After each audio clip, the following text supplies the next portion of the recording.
Full disclosure, this video has no information from the leaked last episode of the Amazing Digital Circus. I haven't seen any of it yet, or heard anything yet, but I understand if you don't want to watch any further.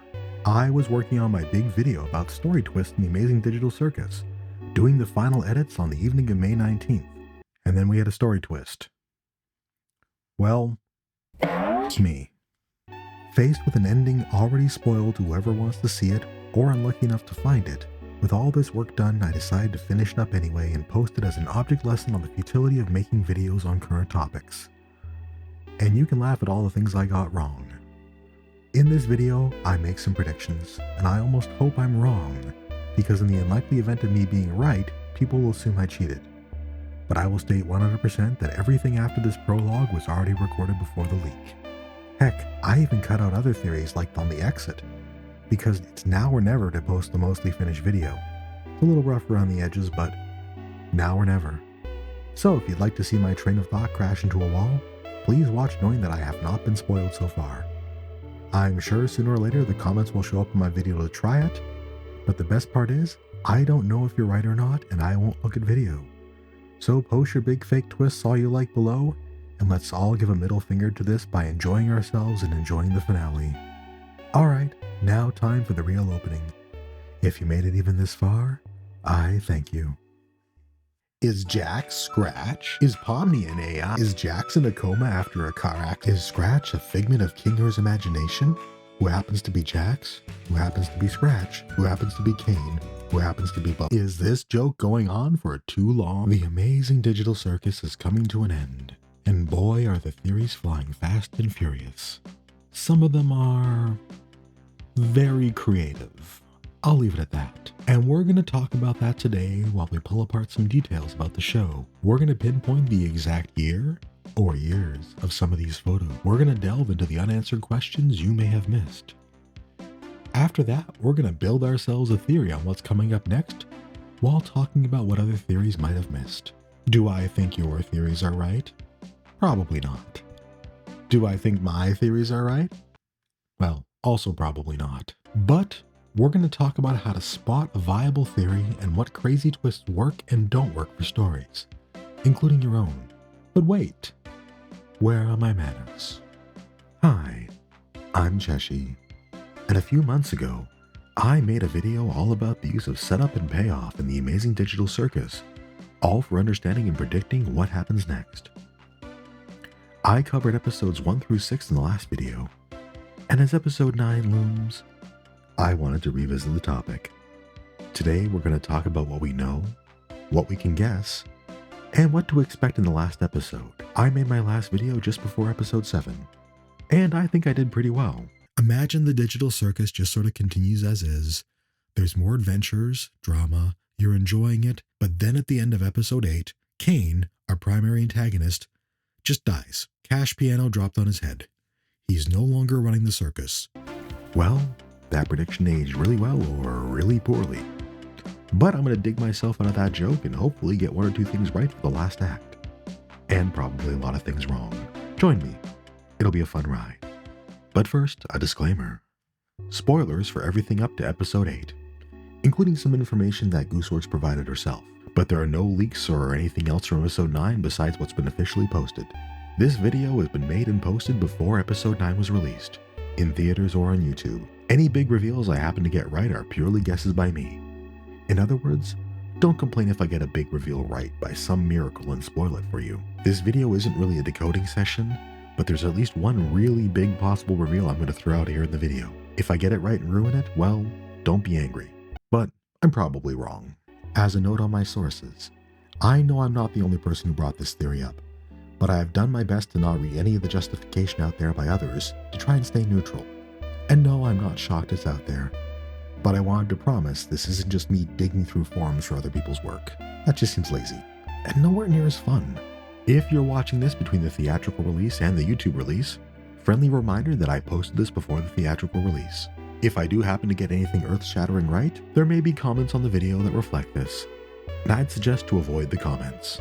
I'll see if I can pin some saved comments at the top just in case, but if you scroll down, here be dragons. Finally, in the unlikely event that I do get something right, Please spoiler tag the video if you share it with anyone. With all that in mind, what are we going to talk about? We're going to talk about where we are in the story, what might come next, and what story elements are still unresolved, with a discussion on how to craft a theory from that.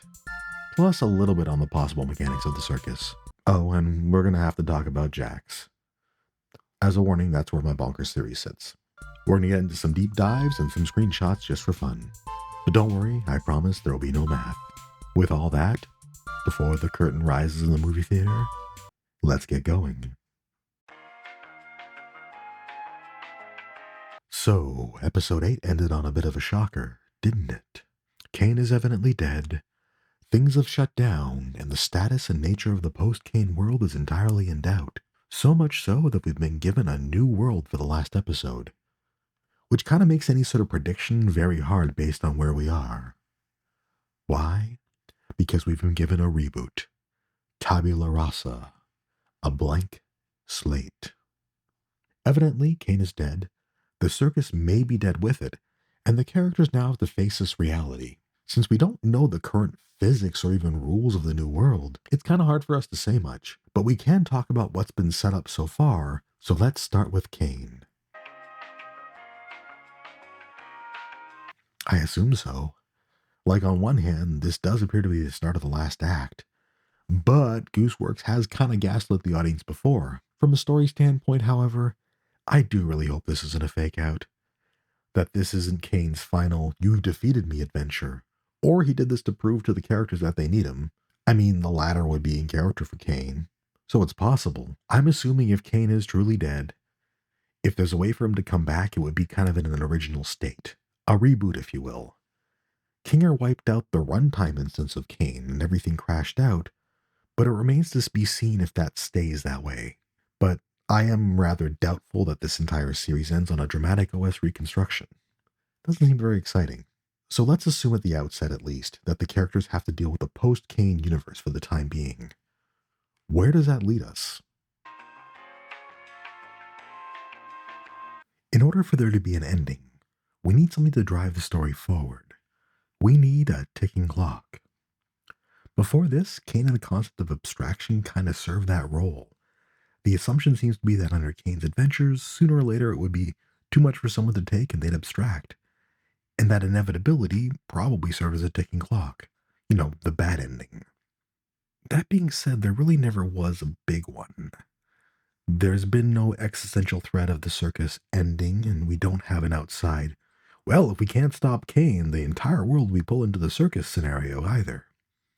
Once Caine went over the edge, however, yeah, I'd say that started an immediate ticking clock of all the characters eventually being broken by him. But now that he's gone, well, what is there? There's an existentialist play by Jean-Paul Sartre which may sum up the situation. In this play, some new residents in hell learn that there's no fire, there's no brimstone, just an empty room where they have to just deal with each other in a boring eternity. It gave us the immortal quote, "Hell is other people." And the play title has been translated from French as "No Exit." It would not surprise me if that theme plays out here. I brought this up in the last video, and I don't think this has truly paid off yet. The part where Caine said that the player's adventures produce interpersonal conflict, and he's not frankly wrong on that part. We saw the rifts form between characters far more when they were left to their own devices versus ones where Caine had a clear adversary for them. Boredom or breaking down may have them at each other's throats soon enough. The other part may be the circus members learning more about where they are and how we got to this point. With the flashback at the beginning of episode 8 and the preview for episode 9, it suggests we may learn at least something more on what's going on. Remember, we only have hints at best at how some of them got there, and others we have no idea. So maybe that'll come up, but before then, we need to talk about... I think theory crafting is great. I am not going to bash people who are trying to pull apart the media they like for meaning and nuance. That media inspires thought and analysis, and that's a good thing. Why would I make fun of that? Okay, I'll gently make fun of the scattershot way that people do it, but I think this is a skill worth developing. And I think this is where a lot of people fall off the map, invent the wildest theory they can, and then try to work backwards with random details to get there. I get it. Everyone wants to be right about the most out there guess for bragging rights, but it means nothing if you're wrong. I promise, I don't think Gooseworks is using logical story progression to throw you off the scent. It's probably the actual story. Before we go any further, I wanted to share what I consider the 3 rules of writing or predicting reveals in a story. These should not only be questions you ask when you're trying to analyze what happens next, but handy tips for writing your own stories as well. Question number 1.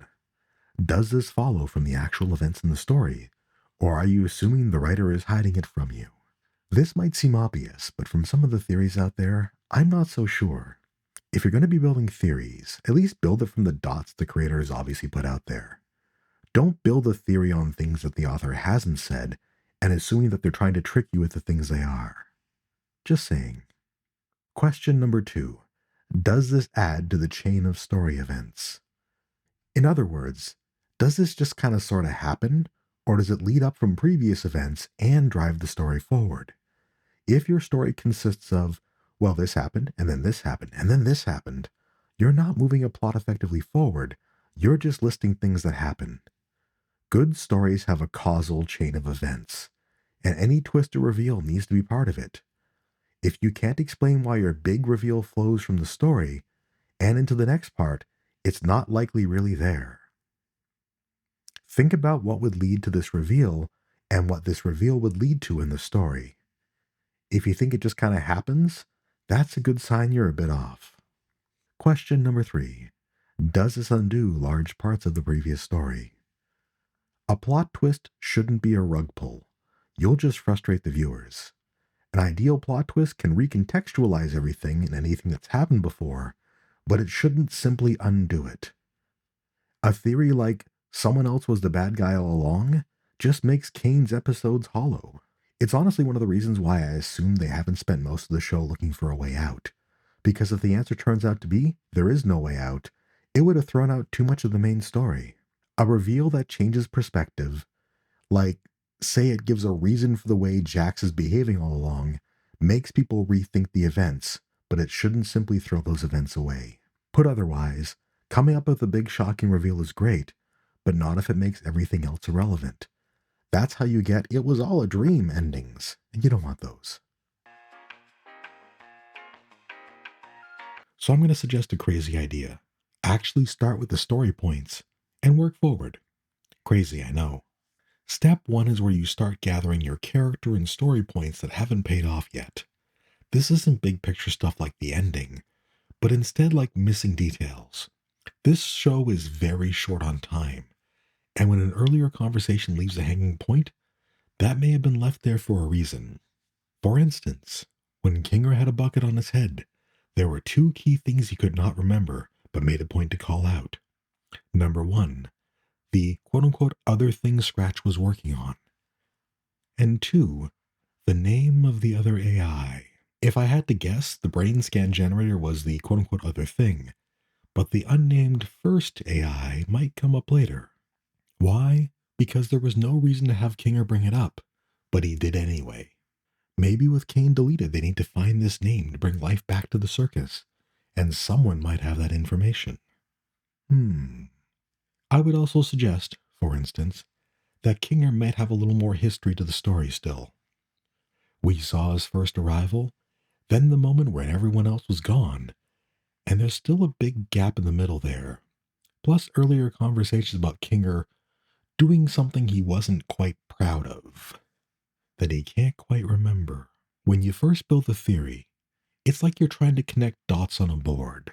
For the safest route, you take all those points and draw a big circle around them. But if you want to go crazy, you use those points like they're stars in a constellation to draw whatever the heck you want. And I say shine on, you crazy diamond. But use the points. For funsies, I'll do a bit of both. Okay? Take my analysis from the last video for a simple example. We know Kinger has a background in computer science.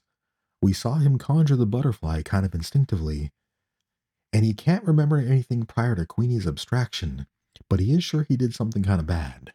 Taking all those points up to episode 6 together, I did the big circle conclusion that Kinger had some involvement with CNA. Then I got a little too specific and guessed he might be the so-called Abel, which appears to be wrong pending some shocking reveal. But there's a simple example. If you take the general points and you get to a general conclusion, you're probably going to be more accurate than specific points going to your fanfiction conclusion. But the latter is a lot of fun.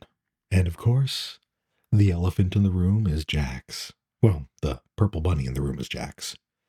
He's been on the edge of breakdown for the last few episodes, and I would say it's not quite clear why yet.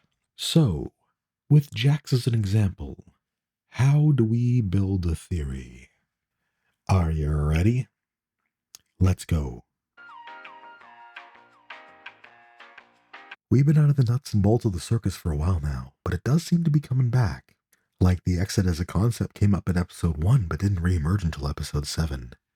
And the characters chose to give up on it at the start of episode 8 when they... Wait. I think we need to talk about something else first. One question that has everyone debating on the possibility of an exit. Are the characters digital copies of people untethered from their physical bodies, which have continued their life? This is dubbed the Soma theory based on the 2015 video game. Did the characters get transported all Tron-like into a circus via techno-magic? Or are the characters' bodies currently comatose in the real world, waiting for them to come back? I don't care. Okay. We can talk more. It's not that I don't care. It's that this is like an external world thing that could be any of the above. And while it might be revealed before the end, it's also possible it never will be. At this point in time, the question of how does the circus work is answered like in Star Trek for how do the transporters work? The answer? Quite well, unless the story demands they don't. Each of the theories has advantages and disadvantages in terms of the amount of heavy lifting that needs to be done to explain how this works in the real world, but we're not in the real world. Each of these theories also, on the surface, has implications for whether exiting is possible, but the techno-magic that got the characters into the situation could also get them out via equally strange ways. For what it's worth, the Soma theory, i.e. that they're brain scans and not the actual people anymore, kind of requires the least amount of real-world heavy lifting. Like there's no bodies to keep alive because the real worlds went on with their lives. They tried on a VR headset, it didn't work, they kept going. It still wouldn't explain where the circus is running now without someone keeping the lights on, literally. So unless a derelict CNA was also like bought by a game company and is somehow keeping their servers running, or the circus is now magically running around on the internet, there's still techno-magic involved. And that's fine. And in terms of the exit, the possibility may exist anyway, because the same magic that put them into the circus may let them escape back to their bodies. Actually, the Soma theory could be a fun trolley problem. Every character has the chance to stay in the circus or re-inhabit the mind of the person they branched off from some time ago. The question is, would they? And would the other characters choose the same? Pomni's lost a couple weeks of her life. Reconnecting isn't that big of a deal. But you have others who've been gone for years or decades. Could they jump back in? Would they? And if they chose to stay, would the others choose to leave? I mean, that could be a fun answer, but hey, we'll see. Anyway, I think any such answer is possible because all of this is impossible. But the short answer is, I don't care if we ever learn how this all works. And while it's possible we'll learn, it's also possible Gooseworks pulls the ultimate troll job, and we never do. The mechanics of the circus is less important than the story. Lore is not plot, and I hope as little time as possible spent on it. Cause hey, time's a wasting. Okay, I think we can go back to what the circus means for... okay, maybe not. One more sidetrack, I promise. Some definitions for nerds before we get back to things. Let's talk about text, paratext, and what I'm vaguely calling details or set dressing. I don't know if there's a formal definition for this, and I'm frankly not enough of a semiotics nerd to know, but let's talk about some definitions. In literature, the text is the actual words of the story put to print. In books, text is generally easy to distinguish, with maybe the exception of some books like House of Leaves.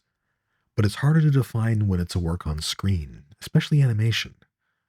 I touched on this in my first video on this, But Glitch takes the text provided by Gooseworks, that is what I assume is a fully annotated screenplay, and translates it into animation, which means it's much harder to distinguish what the text is here and what is the animator who's been given free rein. The animation becomes, pardon the name collision, an abstraction of the text. I've been reluctant to break out the magnifying glass and frame advance tool for the story because we don't really need it most of the time. Like, the story's been up in the open, but as the flash images and Unix prompts have shown up in center frame, it's a lot harder to just write those off.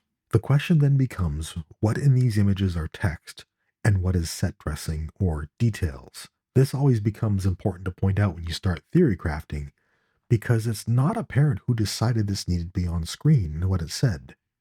Once the story is over, it'll probably become more obvious what the actual text was, but when it's an incomplete work, we're just guessing. The final piece of the puzzle is paratext. Anything that's part of the book that isn't explicitly the text, like chapters, titles, headings, footnotes, forward, the little blurb on the back of the book, that's paratext. This could arguably include illustrations, but I'm going to leave those as those nebulous details or set dressing, though I'm sure someone could argue that stuff might be paratext. I'll let smarter people talk about that. What I will use for paratext, however, are some of the world details provided by Gooseworks herself, things like the ages of the characters or the year the story is set in. This may be important later, and we'll try some fun theory crafting. Just keep that in mind when you're breaking down a story. Is this the text, the details that may or may not be the text, or the paratext? Okay, let's jump up a level.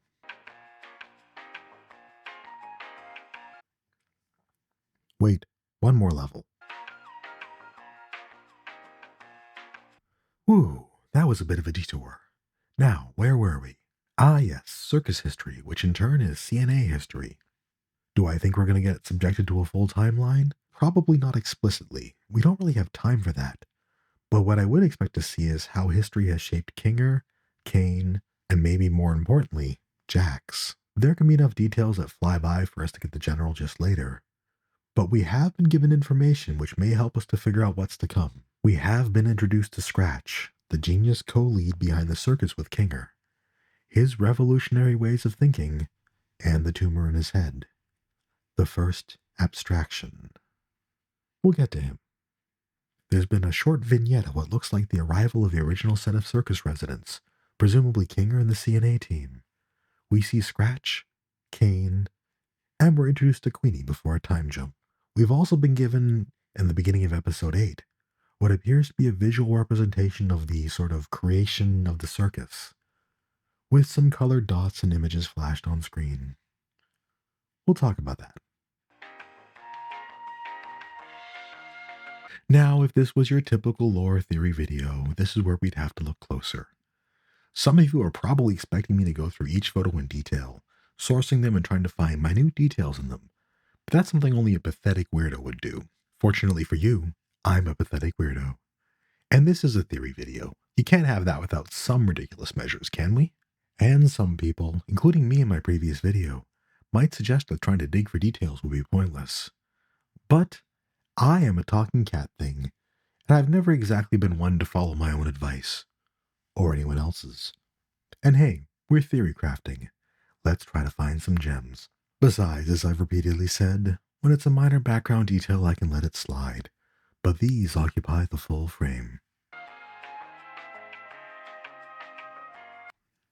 So let's go a little deeper. We have 3 rounds of photos, with each round showing the model producing more complicated shapes. Round 1. A pile of gifts with some motifs that might be familiar. There's a frog, some clowns, and a pattern I'd almost describe as Zooble-coded. Wonder where frogs and clowns have come up before. Wrapping paper doesn't look holiday themed, there's no Christmas decorations, so probably birthday, but can't make out a name. The decor doesn't show any big signs of the times, though wainscoting has been around forever. It wasn't 80s and 90s things for sure. And those kitchen chairs are pretty ubiquitous. Heck, I'm pretty sure I have those chairs. Next photo. A carousel in Red Square, Russia. I know this because it's sourced from a stock photo, but it does bring back some imagery, doesn't it? Next, what looks like some sort of fall festival, pumpkins, corn maze, that sort of thing. A bit of digging shows it's probably Romback Farm's pumpkin patch outside of St. Louis, Missouri, suggesting it probably came from someone in Examination Studios. But that's probably convenience, not a deep sign. But hey, a kid could get lost in a corn maze and get pretty scared, right? Moving on. Stock photo of a hot air balloon in flight. We've seen a balloon before in a more prominent spot, haven't we? Next slide. Inflatable bouncy castle thing. Doesn't appear to be a stock photo, couldn't track this down. But wait, there's a date on it. 10/4/95. So October 4th or April 10th. Maybe a bit too green for April, so possibly October. But regardless, 1995 gives us a ballpark. You know, assuming whoever set the clock on the camera did it properly. If you're wondering and not old, this sort of thing was physically burned onto the film on some old point-and-shoot cameras. So, if you set the date, it'd be accurate. Moving on. Circus tent, stock image. Then we get to round 2. 8 photos. Gummy worms, stock image. On your right. Inflatable dinosaurs at a public pool. Doesn't appear to be a stock image, and another date stamp. Could be October 2nd, could be February 10th, 1995. I remember these things being set at my pool as a kid. That was fun. Anyway, Star Wipe. It's a fast food burger. No clear brand. Also doesn't look like a stock image. Heart Wipe. A golf course in Hawaii. Another stock image. Whee! Venetian masquerade photos. Reminds me of a certain someone. Or someones. Okay, this transition joke is getting tired. It's a table at a French restaurant. This is also a stock photo, but just for funsies I found the restaurant. It's Don Camillo in Cassis, France. The buckets, the chairs, dead ringer. A set of mostly floral gifts and a plush clown. At first I didn't know what to make of this one, because usually you don't get that many flowers as a gift except as a get well thing, or, well, a funeral.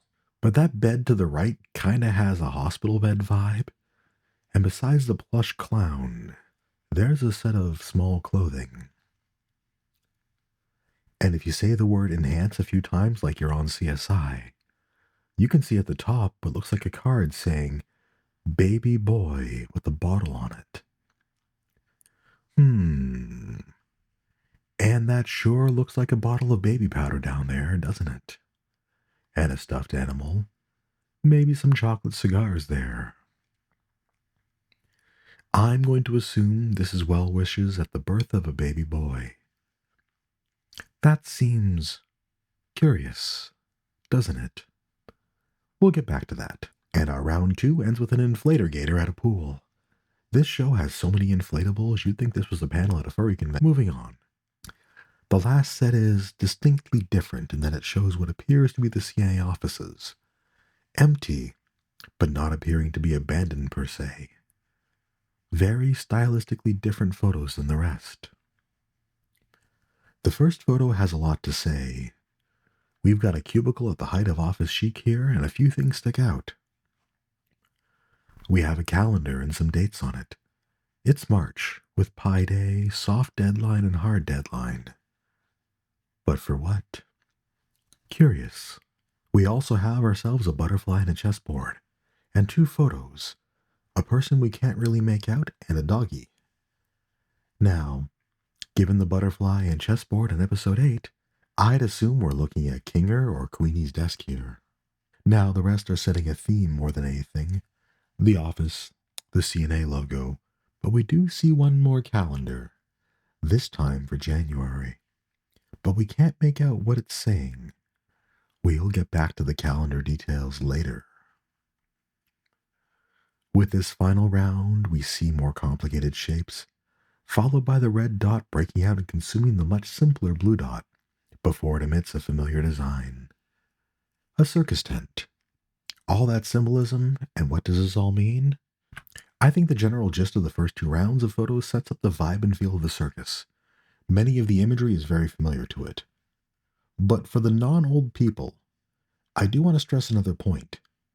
Given the expected age of the circus, this is not images sourced from the internet.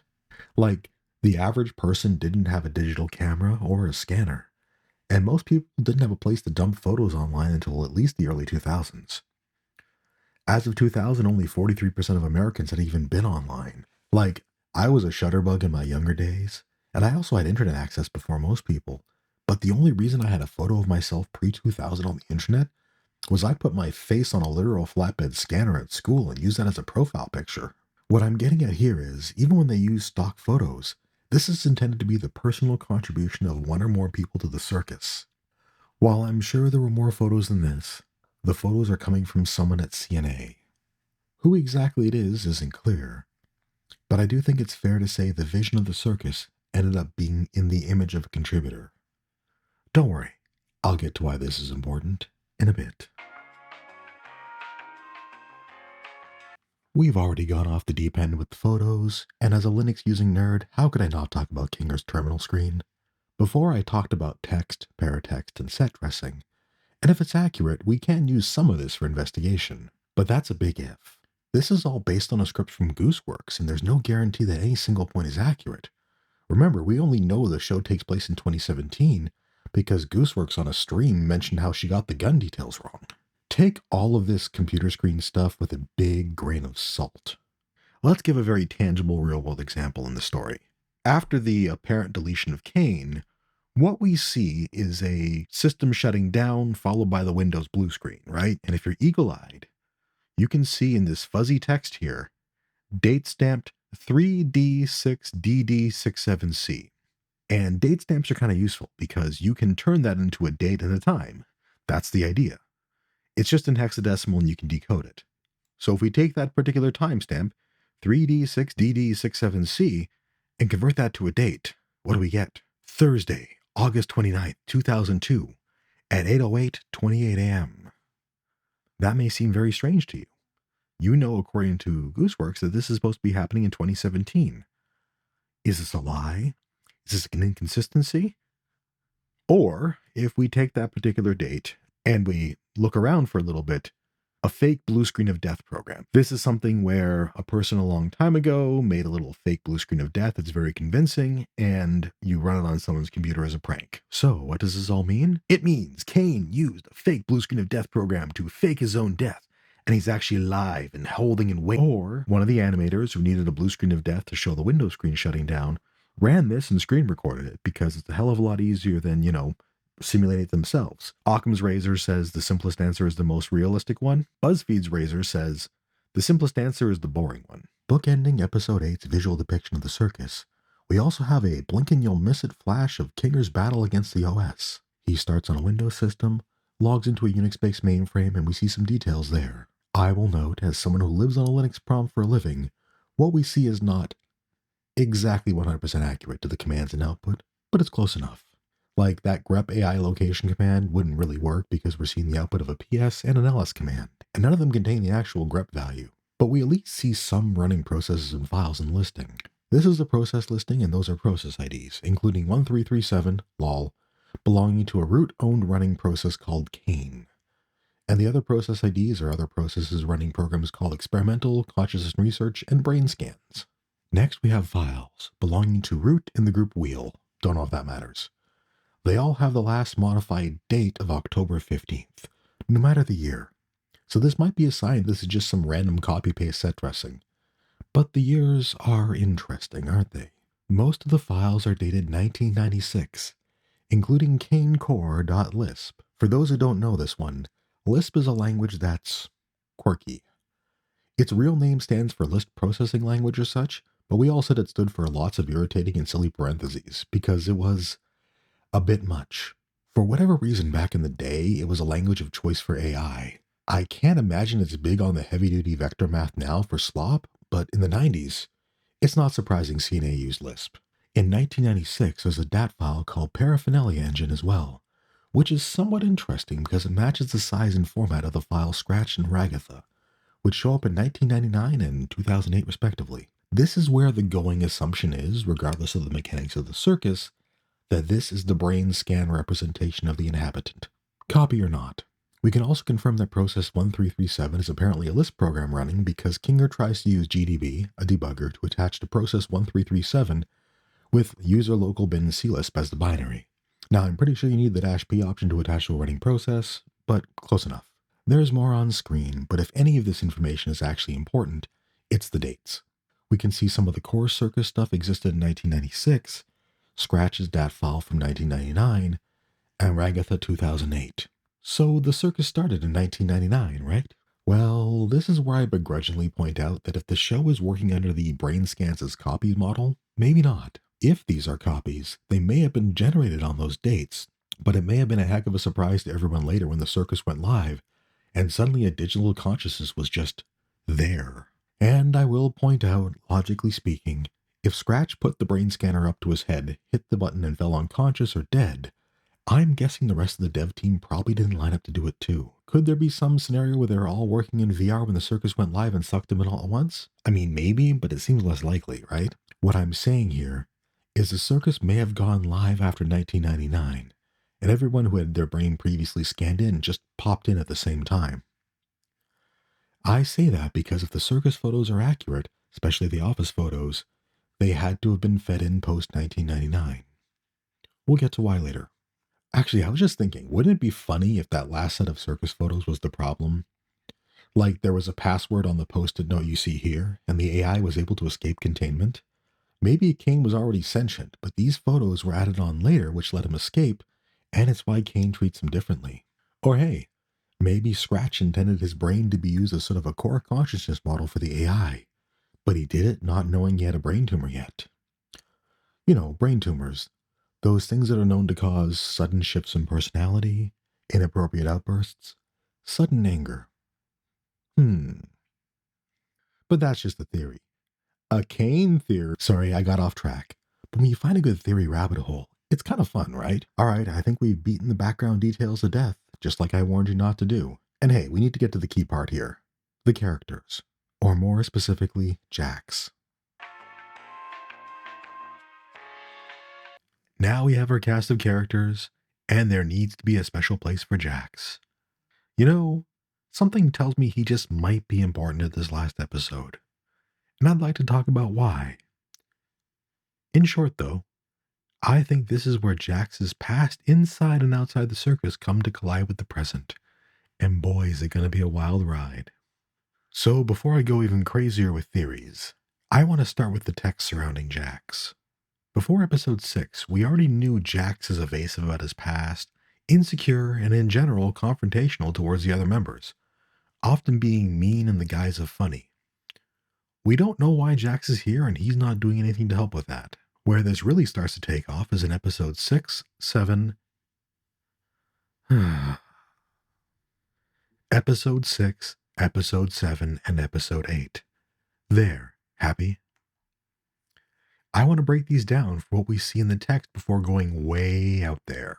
In episode 6, Jax displays what appears to be a degree of mentoring and friendliness towards Pomni, before throwing it all away at the end and then having his first of 3 similar breakdowns.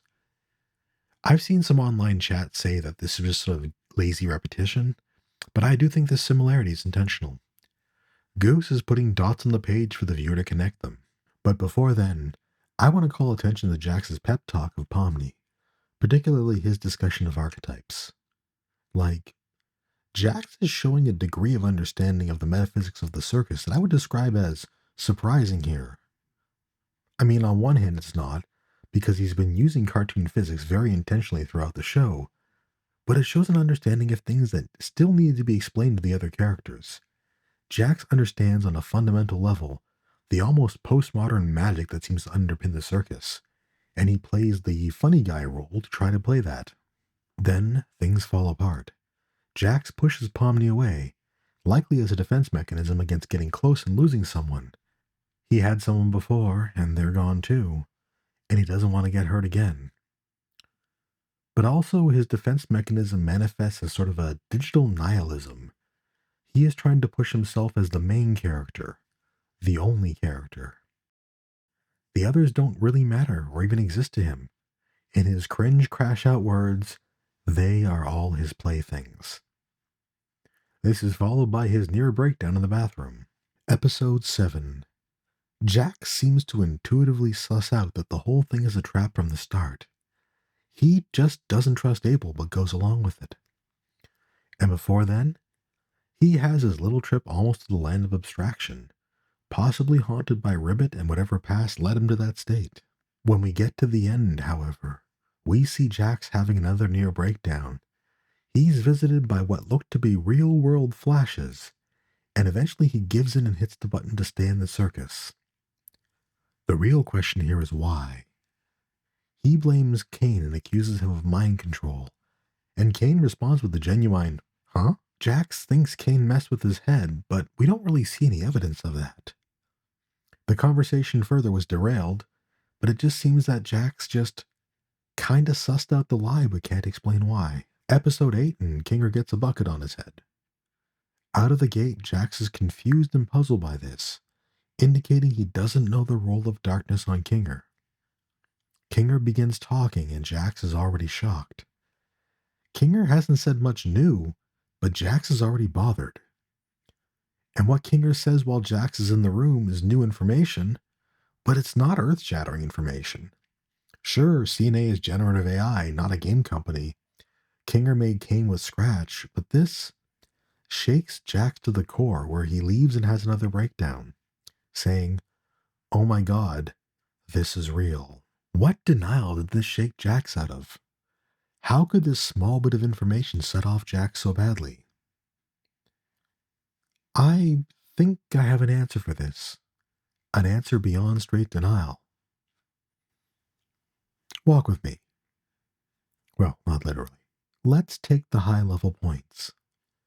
Jax is standoffish and in denial of other people's agency or feelings, even their existence. Jax is afraid of getting close to and losing someone that matters. Jax has a rather innate knowledge about the circus mechanics. Jax has flashes of memory that contradict Abel's telling, but blames Caine without evidence. Jax hears a muffled Kinger talking about the circus and Scratch, and suddenly believes it's all real. I think Jax knew something about CNA and the circus, only he didn't really put it together until now. This all came to me back when I was doing my never completed crash out on episode 7. It bothered me that Jax just decided to hit the button and blame Caine for it. It seemed like a cop-out for, ooh, Caine made Jax do it, and yet there wasn't really any evidence for it. I thought to myself, wouldn't it have been better if the characters figured out the story was bullshit and realized it was a trap, not mind control? Then I realized maybe it was. Now, this might be my personal cope for explaining away weak writing in episode 7, but if I'm right, then yes, someone did figure it out. Jax did. Only he didn't know it, so he blamed Caine. What if Jax had some history with CNA? Maybe even a history he finally put together, with Kinger's talk as the last piece. You know, those little details that he didn't realize were important until now. Or he recontextualized something he vaguely remembered. Like, we've all had these moments, right? That realization years later of what was really happening. I mean, I can't imagine it being something recent for him. Like Jax being all, oh yeah, I was moving boxes out of this abandoned office with the letters CNA on it, and suddenly I put a headset on. It all makes sense now. Because this is more about the creation of the circus cluing him in, or even Kinger himself. But that doesn't make sense either. Time for me to ramble like a lunatic with dates and numbers and... Wait. I lied. There will be some math, but just a bit. Join me at the bottom of the rabbit hole, where we try and combine all the paratext and the details and the text for what should be the last piece to this crazy theory. The circus timeline. Gooseworks has dropped a few bits of paratext on the net. Maybe this is lore, maybe it's tied to plot. The first is the year of now, that is, what year the story takes place in. According to Gooseworks, it takes place in 2017. She brought this up on a stream when talking about the guns not being time accurate. So maybe it's a planted piece of misinformation, or maybe it's accurate. Gooseworks has also given the ages of the characters in a Tumblr response. Pomni's 25, Jax is 22, Ragath is 30, Zubal's 22, a little older than Jax, Gangle is 26, and Kinger is 48. It should be noted that Gooseworks never said if their age includes the time in the circus, or that was the age they entered and they've been stuck there, but people have read it both ways. We can try and spot check with their age and when the circus started to see if things make sense. For instance, if we assume Kinger's computer screen gave her entry date right, Ragatha gives us the most straightforward answer. Her data file says 2008. She's been in the circus for 9 years, so either she was 21 or 30 when she entered the circus. Both seem equally possible as a real estate person. Given she was probably driven to get the heck out of her home as early as possible, even 21's okay. Trying the math on Kinger, he entered presumably at the start of things with all the CNA staff, except maybe Scratch. So that would make him... Wait, when did the circus start? Well, we have a few possible dates. Let's look at Kinger's terminal again. We've got those files marked 1996, so I assume that's the lower bound for entry, but I think we can get more specific. We also see Scratch's data file with a date of 1999. There's earlier components, but at the very least, Kinger arrived with or after Scratch, placing that moment at or before 1999. Like, if the circus exists but nobody's in there, is it really a virtual world? And we can go really off the deep end with some photos. I feel like these were very intentional photos because they're renders, and we can note a few dates marked on this calendar, but I do want to call attention to March 1st being a Wednesday. And if we take a look at this one, we can note that January 1st is a Monday. Here's a list of years where March 1st is a Wednesday, and here's a list of years where January 1st is a Monday. That gives us a small set of plausible consecutive years for these photos. 89, 90, 95, 96, 2000, 2001, 2006, 2007, 2017, 2018. The Windows aesthetic we know started in 3.0, and that's 1990. Windows 2.11 was 1989 and looked like this. So that one's out. That leaves 95, 96, 2000, 2001, and arguably 2006, 2007.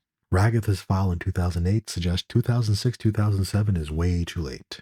My other data point is this file date for Scratch says 1999, so either this was taken before Scratch has a file in there, or this happened in 2000 and 2001. Well, it depends on how technically accurate this is. If we're assuming 100% accurate, check this out. See that? That's a disk drive for a 3.5-inch floppy. Don't judge, it's a nice size. But what's that above it? It's a memory card reader. A common combo back in the day with a compact flash, SD, and memory stick reader. Here's a comparison shot with the disk drive for scale. And here's a compact flash card, and here's the SD card slot.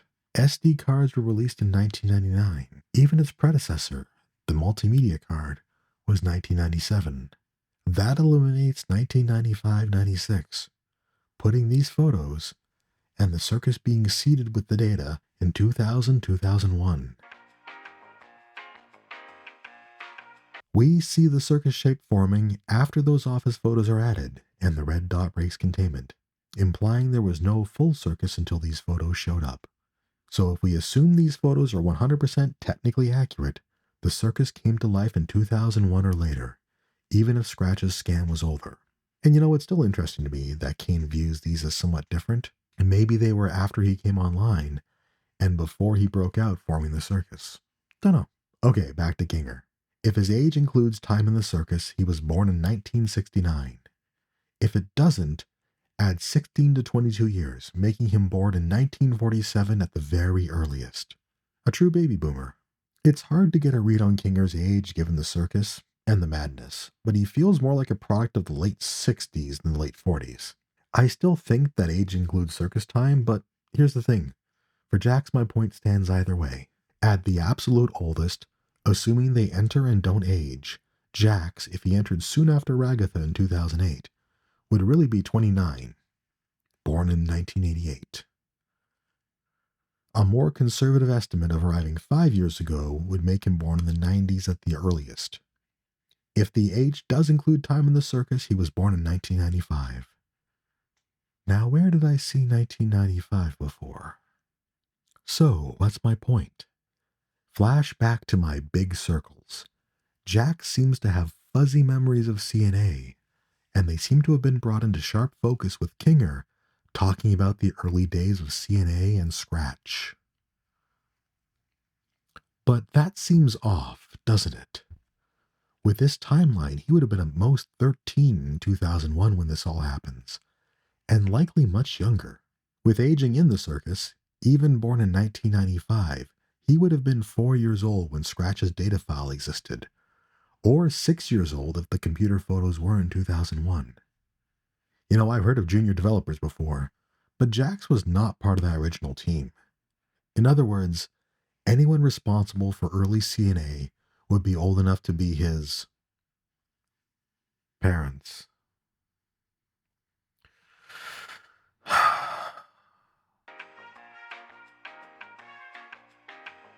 Look, I know it's a hackneyed cliche, and I grew up in the tale of Star Wars, so for me, all twists come in the form of surprise parentage, but I know this is crazy, but work with me here. Or let's just play this out for fun. Those vague memories he can't even be sure are real? The moment that puts it into context? Maybe that's what Jax is experiencing. A childhood memory snapping into place. It may have been even the sound of Kinger's normal voice. Or maybe a muffled voice. He seems shaken by it. It would fit Jax's vague memories, wouldn't it? The only question would be then who his parents are. No, I don't think so. I can only stretch plausibility so far, and while yes, it's possible with mutual amnesia, he's had a lot of time together to notice it's his own dad. Also something like, oh yeah, my parents were computer programmers working on AI and one day they vanished, might clue him in sooner. But what if his dad died when he was young from a brain tumor? Might even leave him afraid to get close to people out of fear of losing them.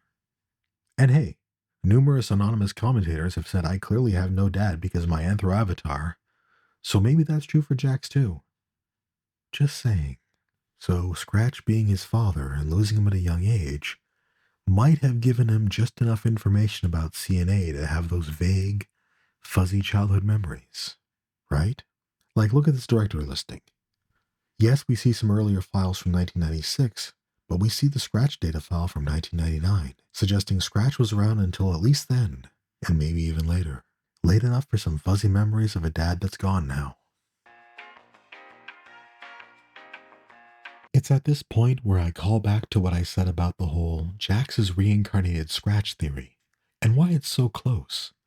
It absolutely covers the quote-unquote big circle of Jax having vague memories of CNA, and kind of an innate familiarity with the circus, without involving anything clunky like a digital memory corruption, or Jax being Scratch because, well, we don't need that.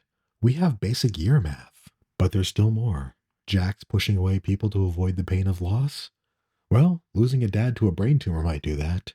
And the final piece goes back to the first points about Jax, his main character syndrome.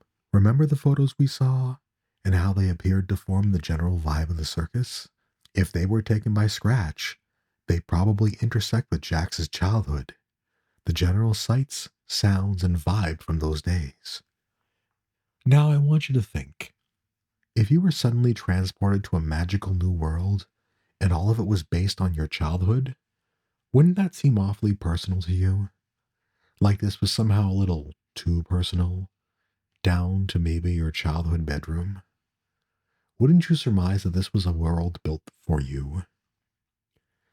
Like, it sounded cringe, but maybe he was being more literal than you thought when he said, "You are my playthings."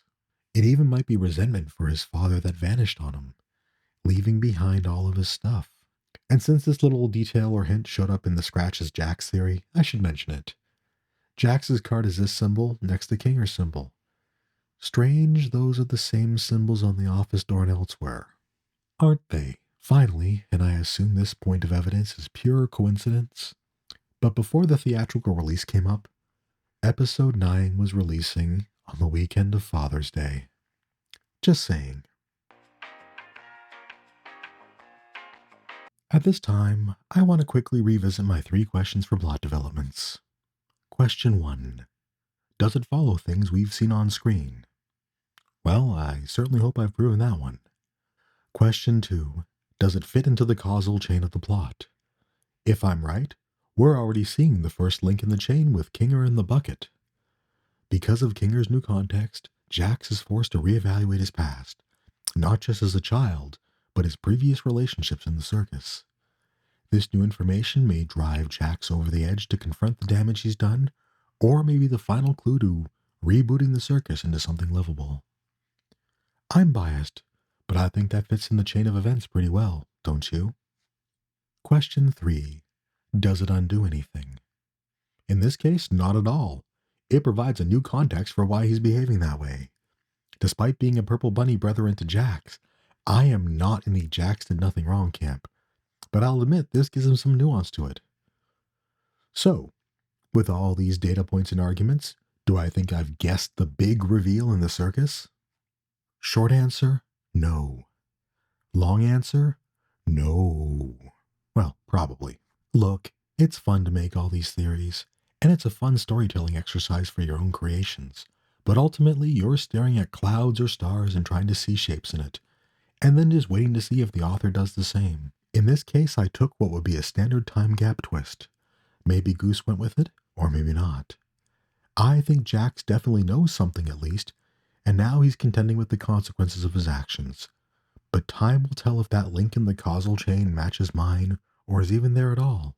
And all of this isn't to discourage theories, because clearly they're fun and good exercise. But the only way you're going to nail every surprise twist in a story is if the story is badly telegraphed. And I, for one, am happy it's not so far. Or, if you're writing your own stories, please do that. We need more. And with that, I'll see how this plays out at the theater. Maybe I'll have more to say after, or maybe the show will answer all. But I'm looking forward to it, and I hope you are too. See you at the circus. Hey folks, wanted to say thank you for sticking around so long if you have. Please remember to like, comment, and subscribe if you like what you see here. As you can see through my history, I like to talk about a lot of different things. The circus is one of them, but a whole lot of other fandom and weird topics as well. I'd love to have you join me here. Thanks again for sticking around, and good night.